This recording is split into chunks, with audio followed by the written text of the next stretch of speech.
ఈరోజు మనం టమాటా cauliflower curry తయారు చేసుకుందాం. దానికి కావాల్సిన పదార్థములు: కాలీఫ్లవర్, టమాటా, ఉల్లిపాయ, పచ్చిమిర్చి, జీడిపప్పు, అల్లం, వెల్లుల్లిపాయలు, పసుపు, కారం, ఉప్పు, వేపుడు తాలింపు సరుకులు, అలాగే ధనియాల పౌడర్ అండి. ముందుగా మనం కాలీఫ్లవర్ని చూపించిన విధంగా కట్ చేసుకుని హాట్ వాటర్లో డిప్ చేసుకోవాలి.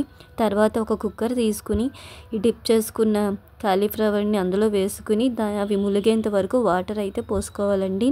అలాగే ఒక స్పూన్ సాల్ట్, అలాగే ఒక స్పూన్ ఉప్పు, పసుపు వేసి కుక్కర్లో పెట్టి 3 విజిల్స్ వచ్చే వరకు ఉడికించుకోవాలి. ఈలోపు మనం ఒక జార్ తీసుకుని వేపుడు శనగపప్పు, అలాగే కొంచెం ఒక 4 ముక్కలు కొబ్బరి, అలాగే జీడిపప్పు ఎందుకంటే కమ్మగా ఉంటుందని మనం వేసుకుంటున్నామండి. వేపుడు శనగపప్పు, జీడిపప్పు కమ్మదనం కోసమే వాడుతున్నాము. అలాగే అల్లము, వెల్లుల్లిపాయలు మొత్తం వేసి దాన్ని పేస్ట్లా చేసుకోవాలండి. ఈ పేస్ట్లా చేసుకోవడం వల్ల కర్రీ అన్నది మనకి కొంచెం గుజ్జు లాంటిది ఎక్కువ వస్తుందండి.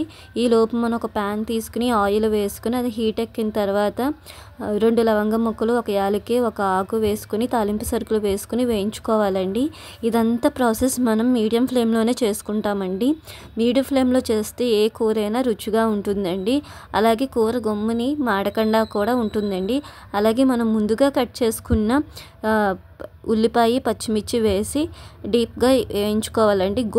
గోల్డెన్ కలర్ వచ్చేంత వరకు వేయించుకోవాలండి. ఇలా మీడియం ఫ్లేమ్లో కలుపుకుంటూ వేయించుకుంటూ ఉండాలండి. ఈలోపు మనం ఏం చేద్దామంటే, అసలు కాలీఫ్లవర్లో ఏమున్నాయి, పోషకాలు ఏమున్నాయి అనుకుంటున్నారా? కాలీఫ్లవర్ ఒంటికి మంచిదేనండి. అలాగే తరుక్కుని పెట్టుకున్న టమాటా ముక్కలు కూడా వేసి మొత్తాన్ని కలుపుకుంటున్నానండి. ఇలా మీడియం ఫ్లేమ్లో అవి అంటుకోకుండా మాడకుండా కలుపుతూ ఉండాలండి. సో ఆయిల్ సపరేట్ అయ్యేంత వరకు ఇలా కలుపుకుంటూ ఉండాలండి. సో ఇలా కలుపుతూ ఉండడం వల్ల మనకి కర్రీ అన్నది టేస్ట్ వస్తుంది, అలాగే మాడకుండా కూడా ఉంటుందండి. ఈలోపు మనం మిక్స్ చేసుకున్న పేస్ట్ ఉంటుంది కదండి, సో మనం ఆ పేస్ట్ అనేది ఇందులో అప్లై చేసుకుంటామండి. సో ఇలా అప్లై చేసుకున్నాక ఆ మిక్సీ జార్లో కొంచెం వాటర్ పోసుకుని ఆ వాటర్ కూడా ఇందులో పోసుకుని కలుపుకుంటున్నానండి.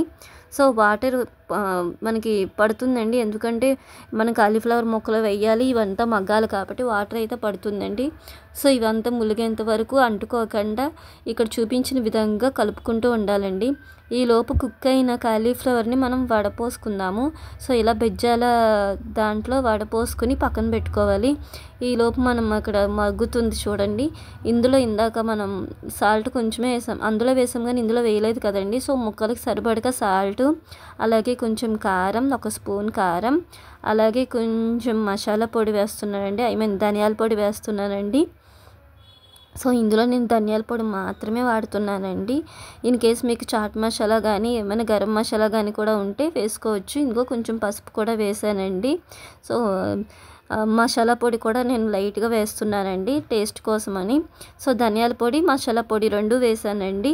ఇలా వేసిన తర్వాత ఇది దగ్గరికి వచ్చింది కదండి, ఉడకపెట్టుకున్న కాలీఫ్లవర్ ముక్కలను కూడా యాడ్ చేసుకొని మనం కలుపుకుంటూ ఉండాలండి. సో ఎందుకు కలుపుతున్నాం అనుకోవచ్చు, అది అంటుకోకుండా అంటకట్టకుండా ఉండడానికి కలుపుతున్నానండి. సో ఆల్రెడీ కాలీఫ్లవర్ మనం ఉడికించాం కాబట్టి ఈ మసాలా అంతా కాలీఫ్లవర్ ముక్కలకి పట్టేంత వరకు ఒక 3-4-5 మినిట్స్ ఉంచి, 3-4-5 మినిట్స్ అన్నానని అనుకోకండి, ఒక 5 మినిట్స్ ఉంచి మనం ఇన్ కేసు కొత్తిమీర ఉంటే కొత్తిమీర కూడా వేసుకుని కలుపుకోవచ్చండి. సో మనకి కర్రీ అయితే రెడీ అయిపోయిందండి. టేస్టీ కాలీఫ్లవర్ కర్రీ హోటల్ స్టైల్లో మనకి రెడీ అయిపోయిందండి. సో ఇలా రెడీ అయిపోయిన దాన్ని ఒక బౌల్లోకి తీసుకుని సర్వ్ చేసుకుందామండి. సో నా ఛానల్ని ఇప్పటి వరకు ఇంకా సబ్స్క్రైబ్ చేయకపోతే please subscribe and please watching అండి. థ్యాంక్ యూ సో మచ్ అండి. మీ అందరి అభిమానం, మీ సపోర్టు ఎల్లప్పుడూ నాతో ఇలాగే ఉండాలని కోరుకుంటున్నానండి. Thank you so much.